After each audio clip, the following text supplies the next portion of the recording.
Hello viewers, Jahangir বলছি। কেমন আছেন আপনারা? আপনারা নিশ্চয়ই ভালো আছেন। জাহাঙ্গীর একাডেমির পক্ষ থেকে এইচটিএমএল বাংলা টিউটোরিয়ালে আপনাদের স্বাগত জানাচ্ছি। বন্ধুরা, শুরু করতে যাচ্ছি এইচটিএমএল বাংলা টিউটোরিয়ালের দ্বিতীয় পর্ব। আমাদের আজকের বিষয় হচ্ছে HTML tag and element. HTML language কিছু এইচটিএমএল ট্যাগের সমন্বয়ে গঠিত। আমি আগেই বলেছি বন্ধুরা, ট্যাগ বিষয়টি অত্যন্ত গুরুত্বপূর্ণ। এইচটিএমএল এর সাহায্যে সহজে ওয়েব পেজ তৈরি করা যায়। এইচটিএমএল এর সকল ডকুমেন্টই ট্যাগের সাহায্যে তৈরি করা হয়। তাই এইচটিএমএল কে বলা হয় ট্যাগের প্রাণ। আমরা এখানে একটি উদাহরণ দেখব।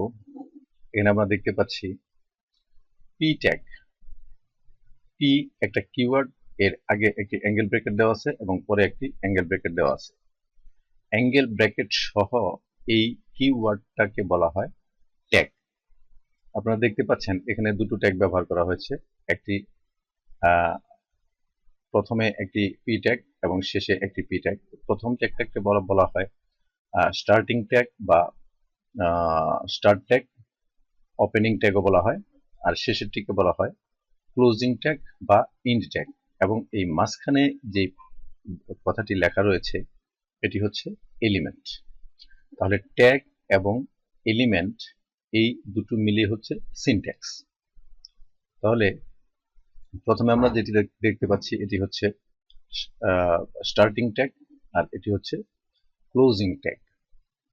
তো বন্ধুরা, বেশিরভাগ ক্ষেত্রে এইচটিএমএল ট্যাগগুলো জোড়ায় জোড়ায় আসে। এদের প্রথমটিকে ওপেনিং ট্যাগ এবং শেষেরটিকে ক্লোজিং ট্যাগ বলা হয়।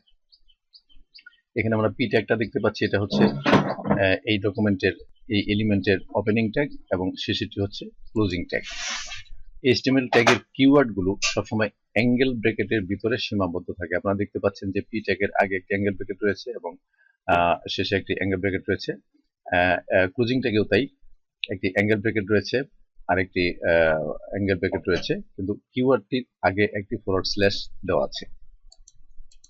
তো বন্ধুরা, এখানে আমরা একটা ট্যাগের এক্সাম্পল আমি দেখানোর চেষ্টা করেছি। এখানে কতগুলো ট্যাগ ব্যবহার করা হয়েছে। HTML opening tag, HTML closing tag. এখানে হচ্ছে হেডের ওপেনিং ট্যাগ, হেডের ক্লোজিং ট্যাগ। এরপর হচ্ছে title opening tag, title closing tag. কোন ট্যাগের কাজ কি এটা আমরা পরে বিস্তারিত আলোচনা করব। এখন এই মুহূর্তে শুধু ট্যাগগুলোকে আমি আপনাদের সাথে পরিচয় করিয়ে দিচ্ছি। এখানে দেখেন বডির ওপেনিং ট্যাগ, বডির ক্লোজিং ট্যাগ।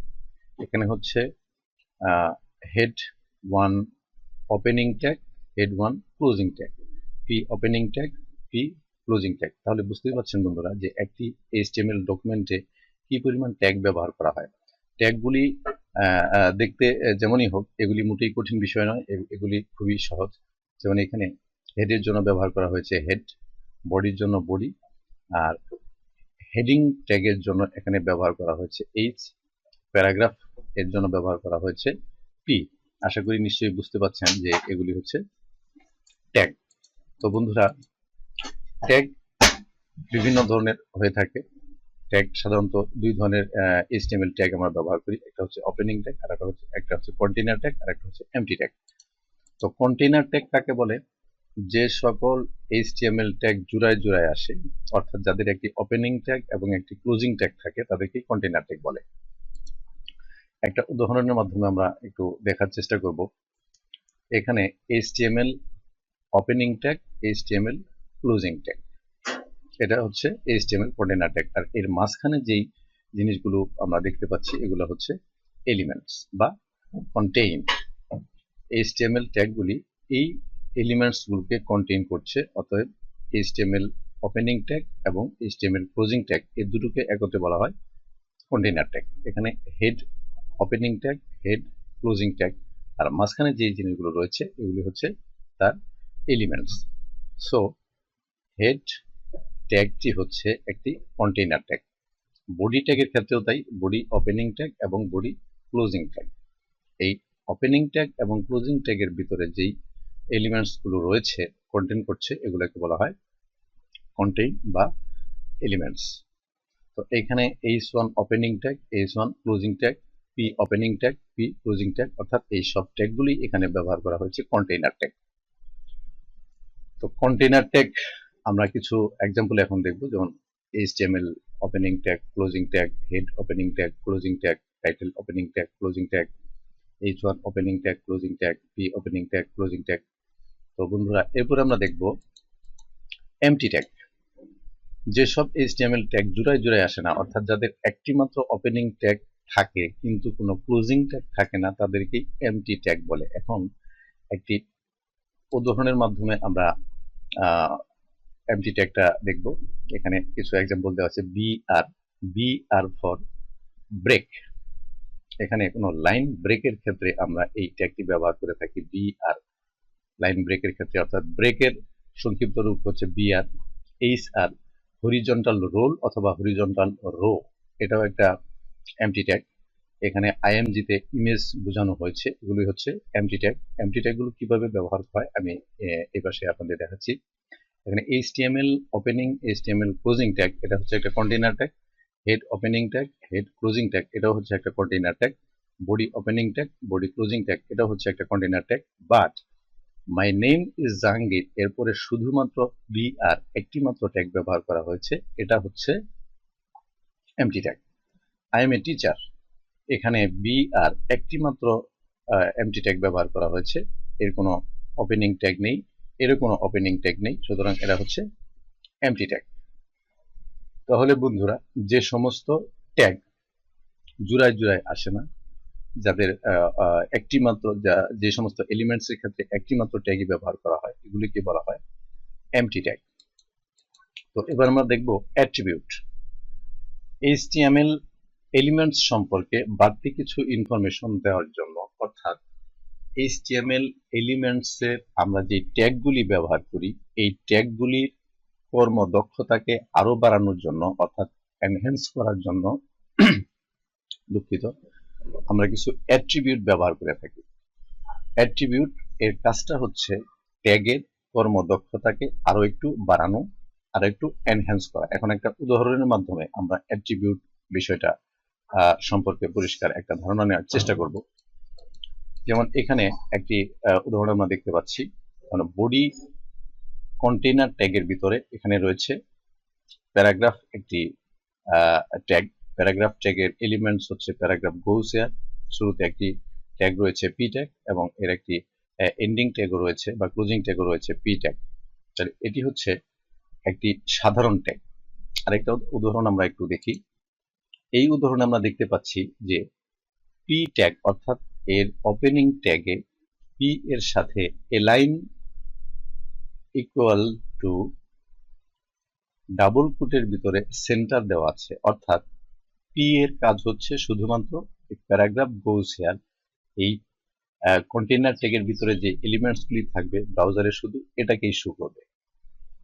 আর এই অ্যাট্রিবিউটের কাজ হচ্ছে এই পি ট্যাগের কাজটাকে একটু বাড়ানো। যেমন আমি এখানে অ্যালাইন সেন্টার লিখেছি, অর্থাৎ এই প্যারাগ্রাফটা যখন ব্রাউজারে শো করবে তখন এই প্যারাগ্রাফটা ব্রাউজারের কোন জায়গায় প্রদর্শিত হবে, অ্যালাইন সেন্টার দেওয়ার কারণে এই প্যারাগ্রাফটা ঠিক পেজের মাঝখানে শো করবে। আমি যদি এখানে লিখতাম অ্যালাইন লেফট, তাহলে এটা বাম পাশে শো করতো। যদি লিখতাম অ্যালাইন রাইট, তাহলে এটা ডান পাশে শো করতো। তাহলে আমরা এখন এলিমেন্টস সম্পর্কে, এলিমেন্টসের পরিচয়টা একটু জানি। অ্যাট্রিবিউটসের যে এলিমেন্টসগুলি রয়েছে, এটার নাম হচ্ছে অ্যাট্রিবিউট নেম, আর এটা হচ্ছে অ্যাট্রিবিউট ভ্যালু। এখানে অ্যালাইনটা হচ্ছে অ্যাট্রিবিউট আর সেন্টারটা হচ্ছে তার ভ্যালু। তো এই অ্যাট্রিবিউট নেমের পরে একটি ইকুয়াল সাইন, ইকুয়াল সাইনের পরে যে ভ্যালুটা থাকে, এই ভ্যালুটাকে একটা কোটেশন মার্কের ভিতরে রাখতে হয়। তো এই হচ্ছে অ্যাট্রিবিউটের অতিরিক্ত কাজ। মূল ট্যাগের কাজের পাশাপাশি অ্যাট্রিবিউট এই ট্যাগের কিছু অতিরিক্ত কাজ করে দিবে, অর্থাৎ এর কর্মদক্ষতা থেকে আরেকটু বাড়িয়ে দিবে। এখানে আমি ইচ্ছে করলে প্যারাগ্রাফের কালারটাও চেঞ্জ করে দিতে পারি। আমি যদি এখানে লিখি কালার ইকুয়াল সাইন রেড অথবা গ্রিন, তাহলে যে কালার আমি এখানে ব্যবহার করব প্যারাগ্রাফটা ওই কালারে শো করবে। তাহলে সকল HTML এলিমেন্টসেরই অ্যাট্রিবিউট থাকতে পারে। আরেকটা কথা বলে নিই বন্ধুরা, অ্যাট্রিবিউটগুলো সাধারণত স্টার্ট ট্যাগের ভিতরেই লেখা হয়। অ্যাট্রিবিউটগুলো সাধারণত স্টার্ট ট্যাগ বা ওপেনিং ট্যাগের মধ্যে থাকে। অ্যাট্রিবিউটগুলো সবসময় নেম, ভ্যালু এভাবে জুড়ে আসে, যেমন নেমের পরে একটা ইকুয়াল সাইন, তারপর ডাবল কোটের ভিতরে সেই ভ্যালুটা লিখতে হয়। এরপর বন্ধুরা আমরা অ্যাট্রিবিউট সম্পর্কে আরো কিছু বৈশিষ্ট্য জেনে নেব। HTML অ্যাট্রিবিউটস এর আরো কিছু বৈশিষ্ট্য রয়েছে, যেমন একটা ট্যাগের ভিতরে আমরা একাধিক অ্যাট্রিবিউট ব্যবহার করতে পারি প্রয়োজনে।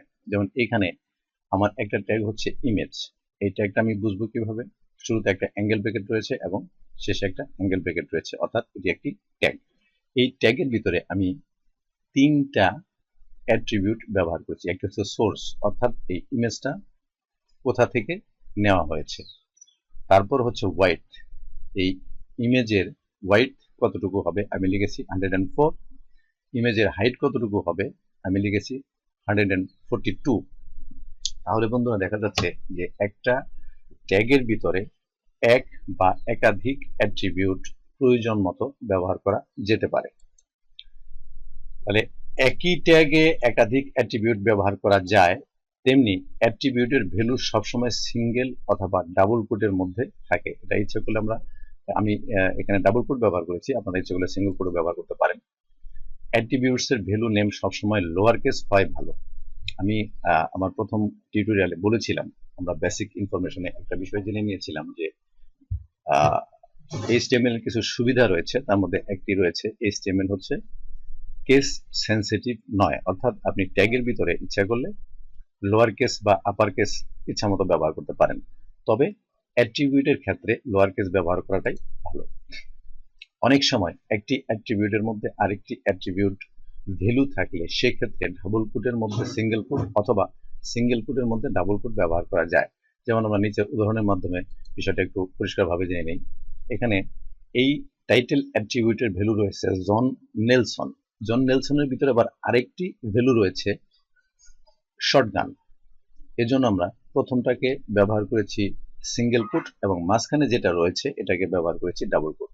এটা আবার বিপরীত করা যায়, যেমন এই টাইটেল অ্যাট্রিবিউটের ভ্যালু জন নেলসন, এটা আমি ব্যবহার করেছি ডাবল কোট, মাঝখানে যেটা রয়েছে শটগান এটা ব্যবহার করেছি সিঙ্গেল কোট। তাহলে অ্যাট্রিবিউটের ভ্যালু ডাবল কোট বা সিঙ্গেল কোট দুইভাবেই ব্যবহার করা যায়। তো বন্ধু, এই ছিল আমার আজকের দ্বিতীয় পর্বের আলোচনার বিষয়। আমন্ত্রণ জানাচ্ছি আপনাদেরকে আমার বাংলা টিউটোরিয়ালের তৃতীয় পর্ব দেখার জন্য। আর তৃতীয় পর্বটি রয়েছে স্ট্রাকচার অফ HTML, অর্থাৎ HTML এর সাধারণ গঠন। HTML কিভাবে গঠন করতে হয় একটা HTML ডকুমেন্ট, সেটা নিয়ে আমরা আমাদের তৃতীয় পর্বে আলোচনা করব এবং আপনাদেরকে আমি তৃতীয় পর্বটি দেখার জন্য আমন্ত্রণ জানাচ্ছি। তো বন্ধুরা, আমার এই ভিডিও টিউটোরিয়ালটি দেখার জন্য আপনাদেরকে আবারও ধন্যবাদ জানাচ্ছি। এই টিউটোরিয়াল সম্পর্কে আপনাদের যদি কোনো মতামত, কোনো পরামর্শ থাকে তাহলে অবশ্যই আমাকে কমেন্টস করে জানাবেন। আর এই টিউটোরিয়ালটি যদি ভালো লেগে থাকে তাহলে অবশ্যই লাইক দিবেন, শেয়ার করবেন এবং আমার চ্যানেলটি সাবস্ক্রাইব করবেন। সবশেষে সকলের সুস্বাস্থ্য কামনা করছি এবং আমার চ্যানেলের HTML বাংলা টিউটোরিয়ালের পরবর্তী পর্বগুলো দেখার আমন্ত্রণ জানিয়ে আজকের মতো বিদায় নিচ্ছি। ভালো থাকবেন সবাই।